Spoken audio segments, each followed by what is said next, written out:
राजस्थान में सरकारी और निजी अस्पतालों के हजारों से ज्यादा डॉक्टर सड़कों पर उतर गए हैं और सरकार द्वारा पेश किए गए एक विधेयक का विरोध कर रहे हैं। इंडियन मेडिकल एसोसिएशन, जो कि भारत में डॉक्टरों का सबसे बड़ा संगठन है, उसने भी राजस्थान के डॉक्टरों को अपना समर्थन दिया है। आज इस वीडियो में हम जानेंगे कि आखिर राजस्थान के डॉक्टर सरकार द्वारा पेश किए गए किस विधेयक के विरोध में अपना प्रदर्शन कर रहे हैं और साथ ही उनके प्रदर्शन के क्या तर्क पेश किए जा रहे हैं। मेरा नाम है अक्षय और आपका स्वागत है दृष्टि आईएएस की इस नई वीडियो में। चलिए वीडियो की शुरुआत करते हैं और सबसे पहले वीडियो की रूपरेखा को समझ लेते हैं।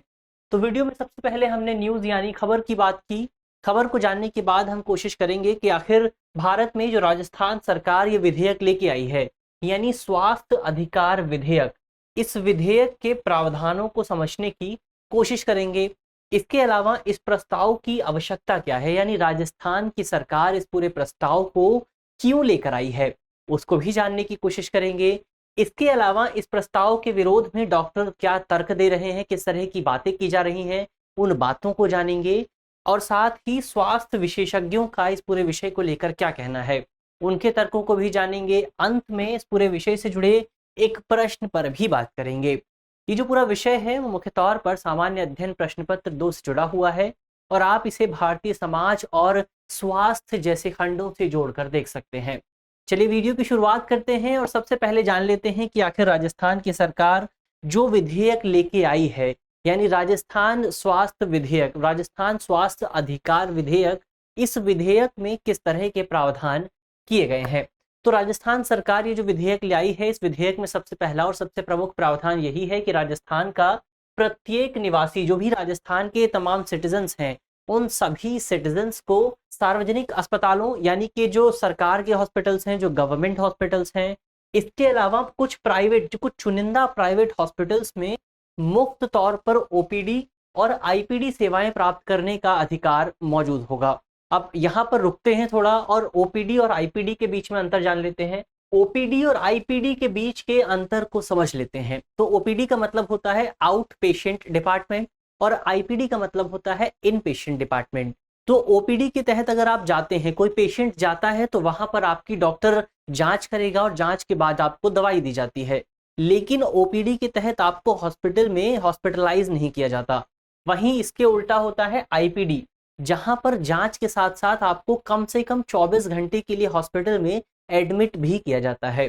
तो राजस्थान की सरकार जो हालिया विधेयक लेके आई है, उस पूरे विधेयक के तहत राजस्थान के जो तमाम निवासी हैं वो ओपीडी सेवाओं के साथ साथ आईपीडी सेवाओं को भी मुफ्त में प्राप्त कर सकेंगे। अब जिन सेवाओं को मुफ्त में प्राप्त किया जा सकता है उसमें दवाई लेना है, आप हॉस्पिटल से जाके दवा ले सकते हैं। इसके अलावा निदान है, यानी कि आप अपना परीक्षण करा सकते हैं, अपना क्लिनिकल ट्रायल करा सकते हैं और साथ ही आपातकालीन परिवहन है, यानी आपको अगर एम्बुलेंस की ज़रूरत पड़ती है तो उस ज़रूरत के लिए भी आपको किसी तरह का पैसा नहीं देना पड़ेगा। इसके अलावा इसमें आपातकालीन देखभाल भी शामिल है, यानी कि अगर आपके यहाँ कोई इमरजेंसी आ जाती है तो उस आपातकालीन स्थिति में आप किसी भी हॉस्पिटल में जा सकते हैं और वहाँ पर बिना कोई भुगतान किए आप स्वास्थ्य सेवाएं प्राप्त कर सकते हैं। इसके अलावा इस पूरे ये जो नियम है, ये जो तमाम प्रावधान किए गए हैं, इन प्रावधानों को इन सेवाओं को नियमों के अधीन रखा गया है और सरकार आगे चलकर और नियम जारी कर सकती है। इसके अलावा इस पूरे विधेयक में ये भी प्रावधान किया गया है कि बिना किसी शुल्क या फिर पूर्व भुगतान के आप आपातकालीन सेवाओं और उपचार को प्राप्त कर सकते हैं। यानी कई बार ऐसा देखा जाता था कि जो पेशेंट इमरजेंसी में जाते थे राजस्थान में, वहां पर उन पेशेंट से पहले कुछ प्री पेमेंट मांगी जाती है, कि कुछ एडवांस पेमेंट मांगी जाती थी, कि यानी पहले पेशेंट्स को पेमेंट करनी पड़ती थी और उस पेमेंट के बाद ही उनका इलाज होता था। लेकिन सरकार जो विधेयक लेके आई है उसमें स्पष्ट किया गया है कि कोई भी जो हॉस्पिटल है या फिर कोई भी जो डॉक्टर है, वो डॉक्टर आपातकालीन स्थिति में पेशेंट से पहले भुगतान की मांग नहीं करेगा और पहले उसका इलाज किया जाएगा और इसके बाद अगर वो पेशेंट भुगतान नहीं कर पाता है तो जो रीइंबर्समेंट की व्यवस्था है वो भी राज्य सरकार द्वारा की जाएगी। इसके अलावा इसी विधेयक में एक बहुत स्पेशल, एक बहुत विशेष प्रावधान ये भी है कि किसी भी मेडिको लीगल मामले में, यानी ऐसे मामले में जहां पर मेडिकल इमरजेंसी भी है और वो लीगल मामला भी है, यानी कानूनी मामला भी है, जैसे कोई एक्सीडेंट हो जाता है, तो ऐसे तमाम मेडिको लीगल मामले में किसी भी पुलिस की मंजूरी के बिना भी इलाज किया जा सकेगा। अब मौजूदा समय में होता ये है कि इस तरह का जब कोई मामला अस्पतालों के पास पहुंचता है तो अस्पताल इस बात की मांग करते हैं कि पहले पुलिस को बुलाया जाए, इसकी जांच कराई जाए, उसके बाद ही इलाज किया जाता है। लेकिन इस पूरे विधेयक के प्रावधानों के बाद अगर ये विधेयक अधिनियम बनता है तो इसके लागू होने के बाद पहले उस व्यक्ति का इलाज किया जाएगा और इलाज किए जाने के बाद ही उस व्यक्ति की जो पूरा मामला है उस मामले के बारे में पुलिस को सूचित किया जाएगा। तो जाहिर तौर पर ये तमाम प्रावधान हैं जिनको राजस्थान की सरकार द्वारा अपने हालिया विधेयक में पेश किया गया था। लेकिन अब यहाँ पर सबसे दिलचस्प सवाल ये उठता है कि आखिर राजस्थान की सरकार इस तरह का विधेयक लेके क्यों आई है? क्योंकि कई लोगों का कहना है कि राजस्थान में पहले से ही इस तरह की तमाम योजनाएं मौजूद हैं जिन योजनाओं के जरिए राजस्थान की सरकार इसी तरह की सेवाएं प्रदान कर रही है। तो आखिर सरकार इन योजनाओं को इस नए विधेयक को क्यों लेकर आई है? तो पहले इन योजनाओं की बात करते हैं। इसमें सबसे पहली योजना है चिरंजीवी स्वास्थ्य बीमा योजना, जो कि राजस्थान की एक बहुत महत्वपूर्ण योजना है। इस पूरी योजना के तहत राजस्थान की सरकार सभी लोगों को 10 लाख रुपए तक का मुफ्त इलाज प्रदान करती है। और राजस्थान की सरकार ने जो अपना हालिया बजट पेश किया था उस बजट के तहत इस 10 लाख रुपए की राशि को बढ़ाकर 25 लाख रुपए कर दिया गया था। और सबसे दिलचस्प बात यह है कि जब से राजस्थान की सरकार ने इस पूरी योजना को लागू किया है तब से राजस्थान की सरकार इस पूरी योजना पर तकरीबन 1940 करोड़ रुपए खर्च कर चुकी है। यानी जाहिर तौर पर जो राजस्थान के तमाम नागरिक हैं वो इस पूरी योजना का महत्वपूर्ण लाभ प्राप्त कर रहे हैं। इसके बाद दूसरे नंबर पर बारी आती है राजस्थान सरकार स्वास्थ्य योजना की। इस पूरी योजना के तहत राजस्थान की सरकार राज्य के जो सरकारी कर्मचारी हैं, इसके अलावा राज्य मंत्रिमंडल के जो तमाम अधिकारी हैं, जो तमाम मंत्री हैं, जो मुख्यमंत्री हैं, उन तमाम लोगों को राजस्थान की सरकार इस पूरी योजना के तहत मुफ्त स्वास्थ्य सेवाएं प्रदान करती है। इसके अलावा एक और योजना है जिसका नाम है फ्री टेस्ट योजना। इस फ्री टेस्ट योजना के तहत राजस्थान की सरकार राज्य के सभी मेडिकल कॉलेजेस और सभी सरकारी अस्पतालों में तकरीबन 90 मुफ्त टेस्ट की सुविधा प्रदान करती है। यानी कि अगर आप राजस्थान के निवासी हैं तो वहां पर आप किसी भी सरकारी अस्पताल में जाकर 90 से ज्यादा टेस्ट मुफ्त में करा सकते हैं। तो यहाँ पर हम देख सकते हैं कि राजस्थान में राज्य के निवासियों के लिए सरकार द्वारा कई तरह की स्वास्थ्य सेवाएं शुरू की गई हैं। और ये जो पूरी योजना है मेडिकल फ्री टेस्ट, इसके लिए राज्य की सरकार ने अब तक 2.93 करोड़ लोगों को सुविधाएं प्रदान की है। तो जाहिर तौर पर राज्य की सरकार ने लोगों के लिए बहुत किया है। लेकिन सवाल ये उठता है कि फिर इस नए प्रस्ताव की जरूरत क्या है, इस नए विधेयक की जरूरत क्या है? तो इस नए विधेयक की जरूरत है क्योंकि इन योजनाओं को लागू करना, इन योजनाओं को ऑपरेशनलाइज करना, जमीनी स्तर पर लागू करना सरकार के लिए हमेशा बड़ा चैलेंज बना रहा है। और खासतौर पर प्राइवेट हॉस्पिटल्स में, क्योंकि प्राइवेट हॉस्पिटल्स में इस तरह का कोई निगरानी तंत्र मौजूद नहीं होता है कि वो लोग इस तरह की जो जो जो तमाम योजनाएं हैं उन योजनाओं को लागू कर रहे हैं या फिर नहीं कर रहे हैं। और कई बार ये देखा जाता है कि इन योजनाओं के बावजूद भी गरीब लोगों को स्वास्थ्य सुविधाएं प्राप्त नहीं होती हैं और इसकी वजह से कई लोगों को अपनी जान भी गंवानी पड़ती है। और इसी को ध्यान में रखते हुए राजस्थान की सरकार इस पूरे विषय को कानूनी रूप देने की कोशिश कर रही है ताकि इसको एक सही ढंग से एक लीगल फ्रेमवर्क के जरिए लागू किया जा सके। तो ये तो बात हुई इस पूरे प्रस्ताव की आवश्यकता की।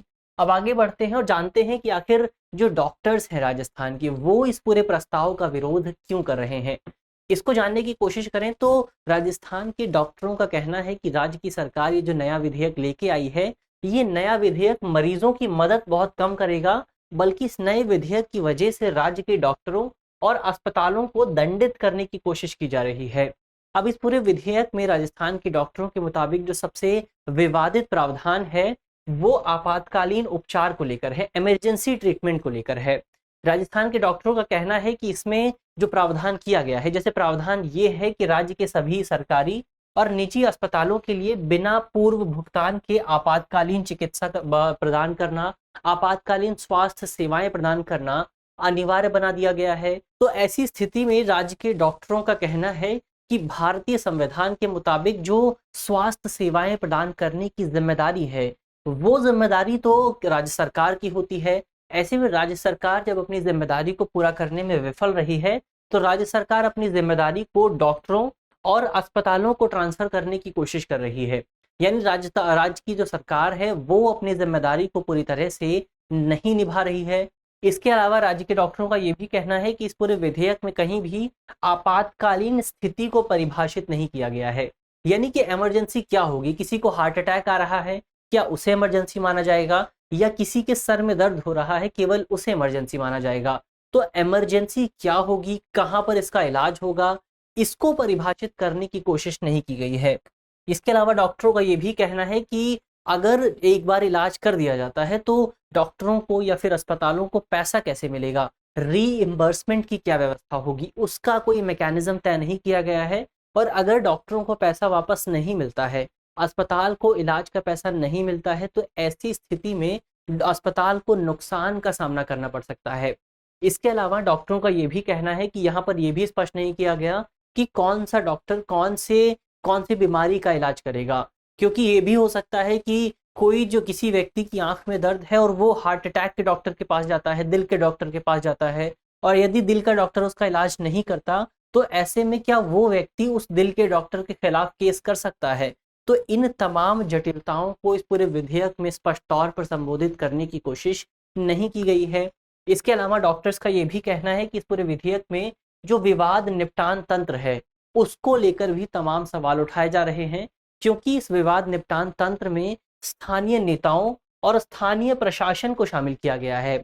तो ऐसे में कई डॉक्टर्स को ये डर है कि यदि वो इलाज करने में विफल रहते हैं तो उनके खिलाफ मुकदमा चल सकता है, और साथ ही उनके खिलाफ एक दुश्मनी का मामला भी देखने को मिल सकता है। तो ऐसी स्थिति में डॉक्टरों की जान पर एक बड़ा खतरा देखने को मिल सकता है, और इसी खतरे को देखते हुए राज्य के डॉक्टर तमाम स्तरों पर अपना विरोध जता रहे हैं। तो ये तो विरोध की बात हुई। अब आगे बढ़ते हैं और जानते हैं कि आखिर इस पूरे विषय को लेकर स्वास्थ्य विशेषज्ञों का क्या कहना है। जो तमाम हेल्थ एक्सपर्ट्स हैं इस पूरे विषय को लेकर वो क्या मानते हैं। तो राजस्थान के जो तमाम स्वास्थ्य विशेषज्ञ हैं उनका मानना है कि सरकार जो नया विधेयक लेके आई है, इस नए विधेयक का प्राथमिक उद्देश्य राज्य के जो सरकारी अस्पताल हैं, जो सरकारी स्वास्थ्य प्रणाली है, उस स्वास्थ्य प्रणाली को जनता के प्रति जवाबदेह बनाना है। सरकार को जनता के प्रति जवाबदेह बनाना है, ताकि राज्य के लोगों को ये बताया जा सके, उनको ये समझाया जा सके कि स्वास्थ्य सुविधाएं प्राप्त करना उनका कोई विशेषाधिकार नहीं है, कोई प्रिविलेज नहीं है, बल्कि स्वास्थ्य सुविधाएं लेना राज्य के आम लोगों का एक मूलभूत अधिकार है, एक बेसिक राइट है, एक फंडामेंटल राइट है। ऐसे में लोगों को यह समझाया जा सकेगा कि वो स्पष्ट तौर पर आगे चलकर सरकार से इन तमाम सेवाओं की मांग कर सकते हैं। और ये पहली बार नहीं है कि जब इस तरह का कोई प्रयास किया गया है। इससे पहले सुप्रीम कोर्ट ने भी अपने 1986 की गाइडलाइन में एक डिसीजन में ये दिशा निर्देश दिया था कि भुगतान की चिंता किए बिना आपातकालीन देखभाल सेवाएं प्रदान की जानी चाहिए, ताकि लोगों को समय रहते स्वास्थ्य सुविधाएं मिल सके और उनकी जान को बचाया जा सके। तो जाहिर तौर पर हम कह सकते हैं कि राजस्थान की सरकार जो नया विधेयक लेके आई है, इस पूरे विधेयक का प्राथमिक उद्देश्य सरकार को आम जनता के प्रति उत्तरदायी बनाना है। इस पूरे विधेयक को लेकर, इस पूरे विरोध प्रदर्शन को लेकर सरकार का क्या कहना है उसकी बात करें तो सरकार स्पष्ट तौर पर मानती है कि डॉक्टर्स जिन विषयों को लेकर विरोध कर रहे हैं वो विषय इतने ज्यादा जरूरी नहीं है, और इस पूरे विधेयक में और भी ज्यादा जरूरी प्रावधान शामिल हैं। तो ऐसे में इस विधेयक को लागू किया जाना बहुत ज्यादा जरूरी हो जाता है। और सरकार का कहना है कि डॉक्टर्स जिन तमाम बिंदुओं को लेकर विरोध करने की कोशिश कर रहे हैं, सरकार उन बिंदुओं को लेकर आगे चलकर नियम जारी करेगी और उन तमाम मुद्दों को, उन तमाम विवादों को संबोधित करने की कोशिश की जाएगी। तो ये तो बात हुई इस विधेयक के पक्ष में क्या कहा जा रहा है। अब अंत में इस पूरे विषय से जुड़े एक सवाल की भी बात कर लेते हैं। आज का हमारा सवाल है कि बेहतर स्वास्थ्य सुविधाएं प्रदान करने हेतु सरकार और स्वास्थ्य प्रशासन को जनता के प्रति उत्तरदायी बनाना अनिवार्य है। कथन का विश्लेषण कीजिए, यानी आपको बताना है कि किस तरह से अगर हमें लोगों को बेहतर स्वास्थ्य सुविधाएं प्रदान करनी है तो इसका एकमात्र उपाय यही है कि हमें सरकार को और स्थानीय प्रशासन को, स्थानीय स्वास्थ्य प्रशासन को जनता के प्रति जिम्मेदार बनाना होगा, उत्तरदायी बनाना होगा। जब तक हम ऐसा नहीं करेंगे तब तक हम स्थानीय स्तर पर, जमीनी स्तर पर बेहतर स्वास्थ्य सुविधाएं प्रदान नहीं कर सकते हैं। इसके अलावा आप कमेंट बॉक्स में बता सकते हैं कि IMA यानी इंडियन मेडिकल एसोसिएशन क्या है। मुझे उम्मीद है कि इस वीडियो में जिन बिंदुओं पर चर्चा की गई है वो आपको समझ में आएंगे, और यदि आपके प्रश्न पत्र में इससे जुड़ा कोई भी सवाल आता है तो आप उसे आसानी से हल कर सकेंगे। इसके अलावा यदि आप इस वीडियो की PDF चाहते हैं तो इसकी PDF आपको हमारे टेलीग्राम चैनल पर मिल जाएगी, और टेलीग्राम चैनल का लिंक आपको हमारे वीडियो के डिस्क्रिप्शन और वीडियो के पिन कमेंट में मिल जाएगा। तो जाहिर तौर पर आप हमारे चैनल से जुड़ना बिल्कुल ना भूलें। मिलते हैं आपसे अगली वीडियो में, तब तक के लिए धन्यवाद।